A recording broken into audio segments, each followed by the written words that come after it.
And welcome to another edition of the Red Zone. We had Super Bowl Sunday yesterday. Tons of commercials, tons of fun. But also we got more news to talk about, Adam. What did you think, buddy? I thought the Super Bowl was great. Well, let's get it started. You're watching the Red Zone.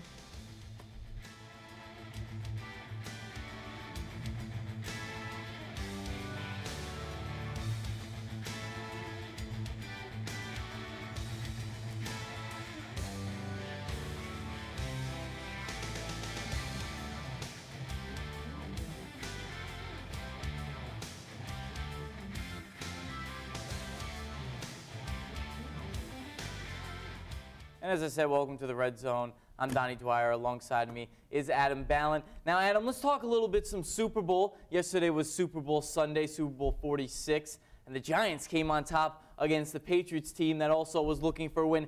It was very reminiscent of 2008, Adam. I mean, what did you think of the whole game in general? I thought we saw, the game was very similar to 2008. Just like you said, it was almost like it was re-scripted again. The Giants ran the ball very well. They protected the ball well. No turnovers yet again.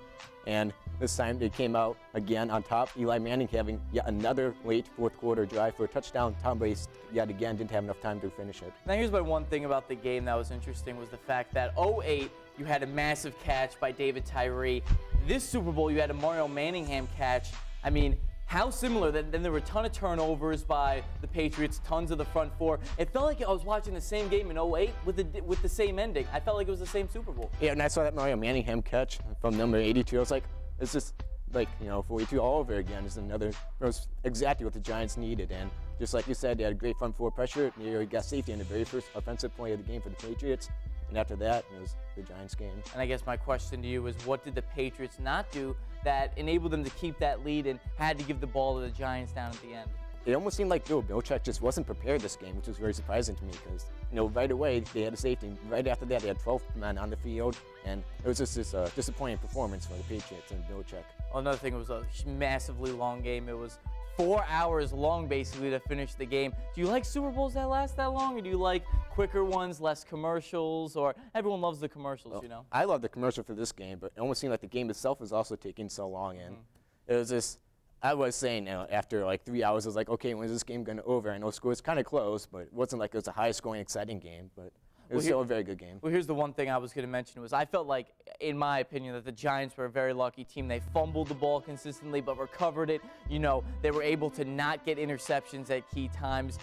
Their defense came up with a huge pick with Chase Blackburn getting that on Gronkowski, and I just felt the Giants were lucky. Yeah, I mean, any fumble is going to be a 50-50 chance for your team, so the Giants certainly got lucky in that category. But other than that, I feel like they did a very good job for controlling their own football. And Eli Manning started off the game with 9 straight completions. He was not giving the football away. And that's a guy who we've been talking about throughout the whole entire playoffs. There's a guy named Eli Manning. They say elite is spelled E-L-I-T-E with Eli in the middle right there. And I think that right now, as he won his second Super Bowl, do you consider this guy now in the top 10, or a guy who can now put himself with Tom Brady, who we said in the preseason he could be like? I was just saying, I thought it was incredibly ironic that at the beginning of the preseason, Eli said, hey, I'm better than Tom Brady. I can beat him. And then the last game of the season, the biggest game of the season, he does it. He outperforms Tom Brady. And he played well this year. When he first said that, I was scoffing. I was like, okay, really? You threw like 25 interceptions last year? You cut down the interceptions. But the big difference for him was that he really increased on his yards. He threw for 4,900 yards. He increased his yards total by a whole yard per attempt. So I think it was a great season for Eli. I thought it was a great season for him too. And if you look at the fact of what he did during the playoffs, Atlanta and then the Packers are one of the best teams. And then he went out against the 49ers, who's one of the best defensive teams in all of football. And then he goes out and does a great job in the Super Bowl again, another MVP. I guess my question to you is, is this guy able to be Hall of Fame eligible now? Hall of Fame.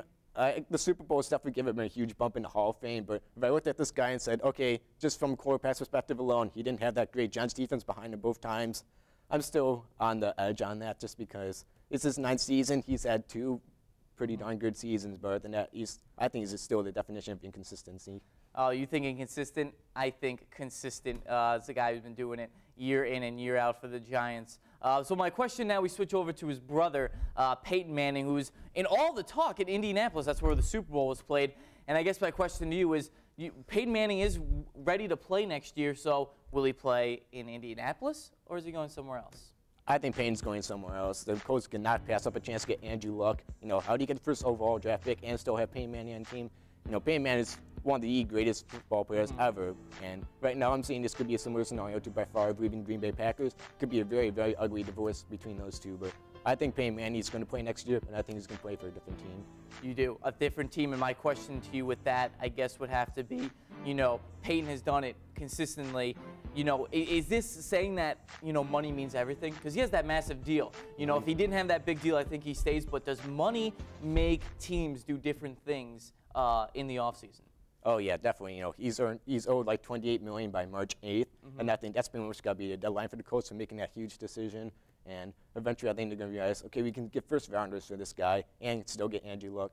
I think they can't pass up that opportunity. And another thing about Peyton is the fact that he only has one Super Bowl win, and his brother now has two.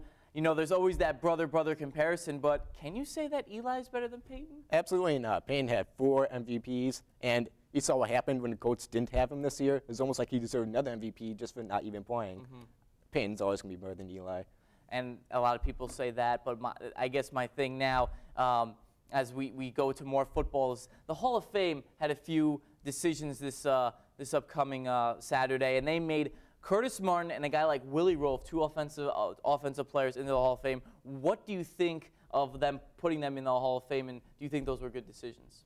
To be honest, I'm a fairly big fan of football history, I think, and I didn't recognize his names at all. In my opinion, I think the Football Hall of Fame is kind of a big guy. Maybe it's because I'm a Packers fan, I'm not recognizing his names.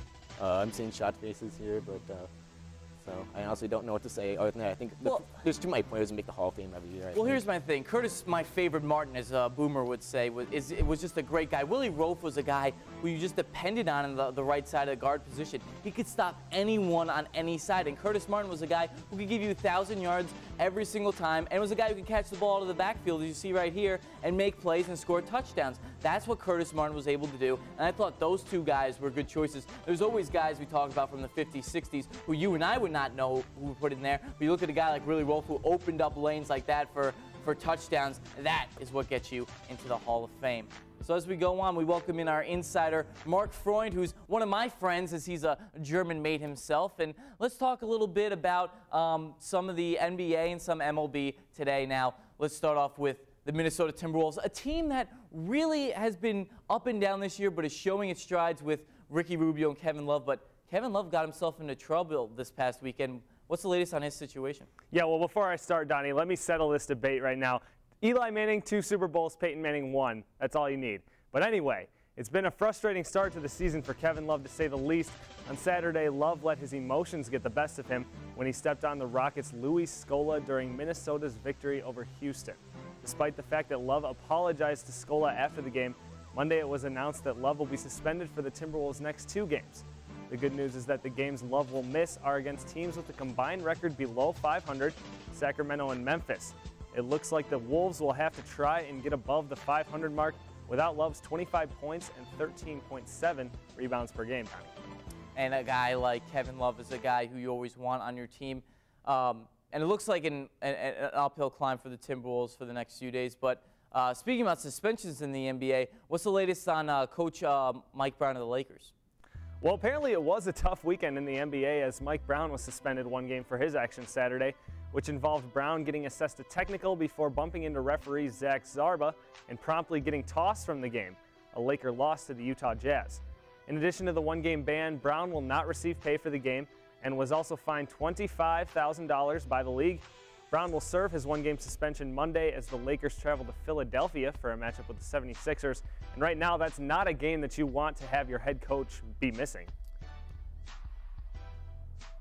Not at all, Mark. And I guess the thing right now is players are missing because there's been a recent trade in the MLB between the Colorado Rockies and the Baltimore Orioles. And, you know, they lost starter Ubaldo Jimenez, but who did they recently get, the Rockies, to bolster their pitching staff? Well, it's been an interesting offseason so far in Major League Baseball, but this has got to be one of the more surprising moves of the winter, as the Rockies dealt starting pitcher Jason Hamill and reliever Matt Lindstrom to the Orioles for veteran starter Jeremy Guthrie. Guthrie agreed to a 1-year deal with Colorado Monday, avoiding arbitration and joining that young Rockies starting staff. Surely Colorado is hoping that Guthrie can provide some stability to the staff, and take some pressure off their bullpen.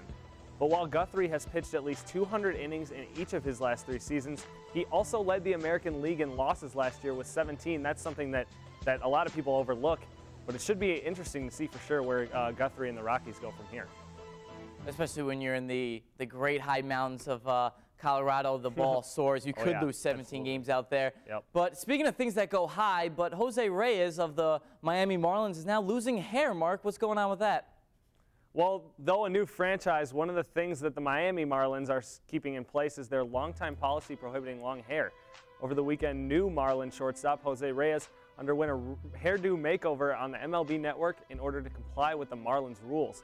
Reyes said he had no problem cutting his hair because he is a team player, but he did express some remorse, saying that he had been through a lot with his dreadlocked hair during the 3 years he had it. Reyes said he planned to sell the hair on eBay, with all the proceeds going to the South Florida Make-A-Wish Foundation. And something tells me that he will forget all about his hair when he gets his first paycheck from that 6-year, $106 million deal he signed with the Marlins over the offseason, Donnie. You know, my question is, last thing for you, Mark, is he like Samson? Does he lose his powers when he loses his hair? Oh, the Marlins better hope not, but no, I think he's safe in that regard. Okay, Mark, thanks a lot for all that information. Yep. We'll see you later, buddy. And up next on the Red Zone, we're going to break some things down and go inside the numbers. We'll be right back.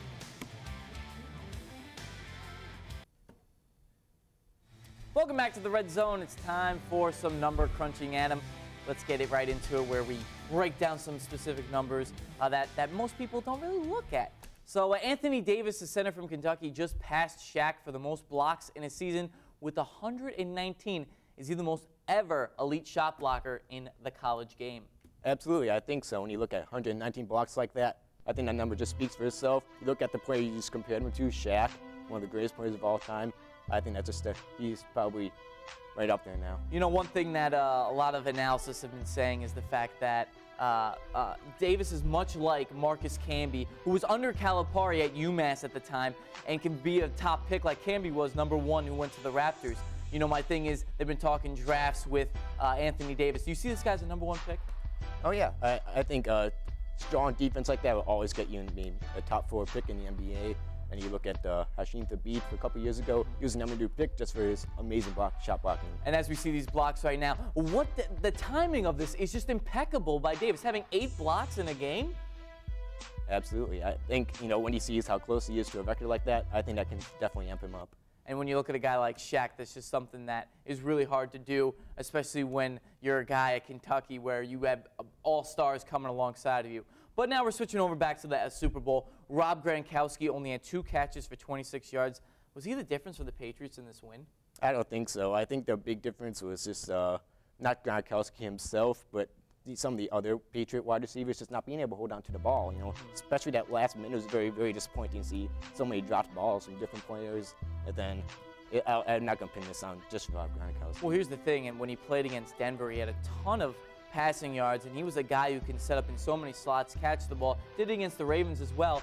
Only 26 yards, though. Was it the ankle? I mean, that's a statistic that you just don't see from the Gronk. It isn't. You're right. But the Patriots just have so many weapons. They have Wes Welker. They have Ochocinco, even though he hasn't played much. You know, I'm not going to pin this on one guy when he's got so many weapons around him. It's not his fault. So I guess my question is, next year when you look at a team, if they make the playoffs again, do you see that 26 being multiplied by 10? Oh, yeah, definitely. I think it would come back. He's going to remember this for sure. And here's the thing that's very interesting as we look at the basketball world. The Knicks needed a point guard, and they've been losing since they have one of the worst records in basketball. They found a guy in Jeremy Lin from Harvard, and a few nights ago he started, and he had 25 points. Is this a good move for the Knicks? I think it's a good move for the Knicks right now. They've been running through point guard troubles throughout the whole season. They're not doing great in the standings. Jeremy Lin did great, though. You know, it's nice. The Knicks already have star power, Stoudemire and Mayo. It's nice to have a pass-first point guard like Jeremy Lin. And he had a great game so far. I think he's had 7 assists, 5 rebounds too. But bucket of cold water here, it was against the Nets. It was, but remember, you're talking about a little guy from Harvard, a guy from the Ivy League, going bringing it to the basket strong and making baskets like that. The Knicks needed a guy who can be tough, and number 17 really has been. Yes, and from what I hear, he's already earned his first starting job next Monday, and I think they should stick for him for now. Okay, that's an interesting thing that the Knicks should really look into. And another guy, let's look into a guy like Jimmy Butler, a guy who's on the Bulls, a Marquette product. Over February, he's been averaging 4.7 points. He's been getting more time on the court. You know, what does that average mean, 4.7 points?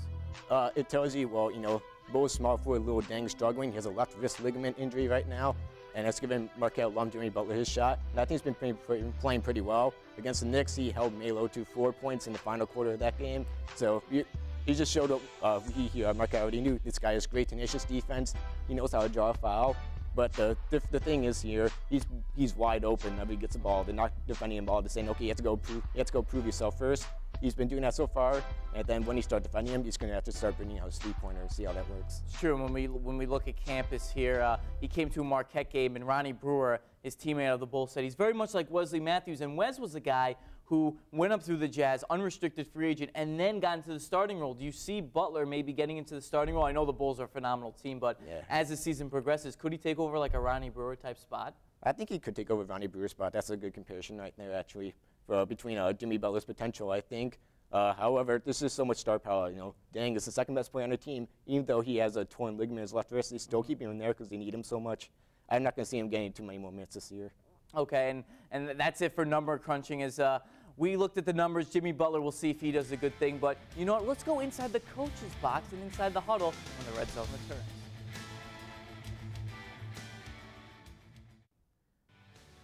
Welcome back, sports fans. Now it's time to go inside the Red Zone, and we'll go inside the huddle here, and we're going to look at a few plays over the weekend that really made a difference in games and really understand how the game is extremely playable. Well, look at this play from the Bulls in Milwaukee, okay, as Korver's going to come off the screen, come up here, get the ball, find Noah for the slam. Now, you think this is a really easy play to convert. How about no? How about we take a look at the block by Boozer, the pick right here, to get Korver on the other side of the court. Then you have Noah with another pick on that side, freeing up the space for Korver. Now, Korver made Gooden come up and try to get the ball, which left Noah immediately wide open for the jam. Now let's look at this in real time again as I broke it down. One pick, around around the other way, one open, sweet pass, boom for the dunk. That took 8 seconds, but there's so much complication in there to make that work. Now we go on to our next play, which is a Creighton game, college game. They were down by 3 with 9 seconds left. Creighton, number 12 in the nation, gonna hit this 3 to tie it up. You think this is going into overtime. Northern Iowa's not having anything. But with 4.6 seconds left, you're going to drive Northern Iowa, pop this from three-point range, and drill it for the game winner. Northern Iowa went on to win. Now you think this is just a regular buzzer beater, right? Let's break down these 4.6 seconds. As he drives the lane, look at this. 4 people on 3. 4 on 3. Creighton had a lot of defense there, but they're so smushed together, not spaced out. Then on the other side, pops the 3, and he drains it. Now, here's the thing with the spacing on this three-pointer, was he could either go to the lane or shoot a three-pointer. Instead, he tries to step back. But here's my thing. The best player in the league, McDermott, doesn't put 2 hands up in the air. He only puts 1, and that is why that buzzer beater goes in. If you put 2 hands up, if McDermott, the best player in the league, puts 2 hands up, then that ball is going to overtime. It could be blocked. It is not, and Northern Iowa upsets Creighton, number 12 in the country. And we keep it going now as we look back at the Super Bowls. Eli Manning and the New York Football Giants drops back to pass, and we talked about this in the A block. What a pass to Mario Manningham for the catch. That led them to a drive with 3 minutes left to be able to get that touchdown and win this football game. Now let's watch this. What a great timing to be able to catch it. And does he have possession of the ball? Yes, he does. Now we're going to break this down again as we are going to look at the defensive strategy. But take a look at this again. Through his fingers, barely had a double coverage. And the Patriots players hit so hard yesterday to be able to do that. But look at this. Zone coverage from the defense. Eli Manning's going to say, you know what, let's see if we can get a ball downfield, because there's always coverages in the zone, as Manningham's going to hit the outside on this play right here.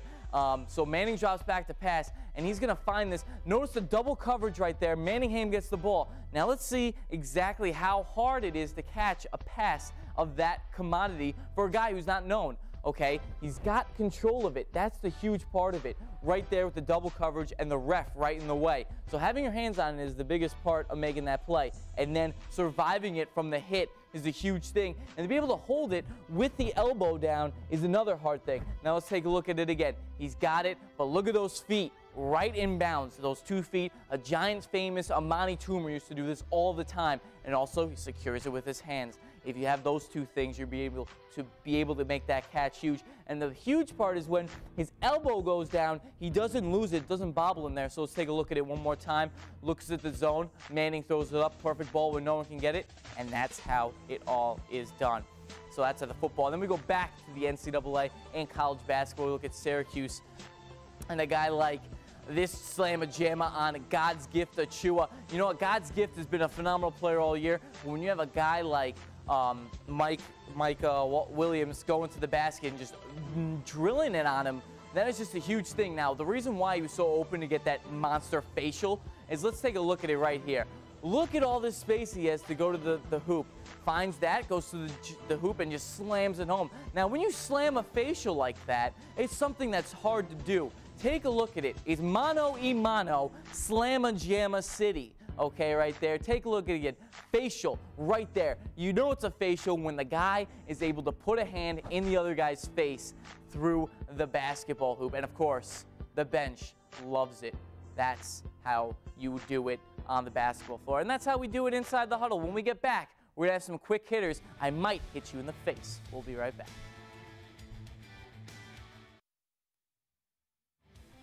Welcome back to Quick Hitters here on the Red Zone. I said I was going to answer you, but I'm not. I'm a teddy bear. Adam Ballant, Donnie Dwyer.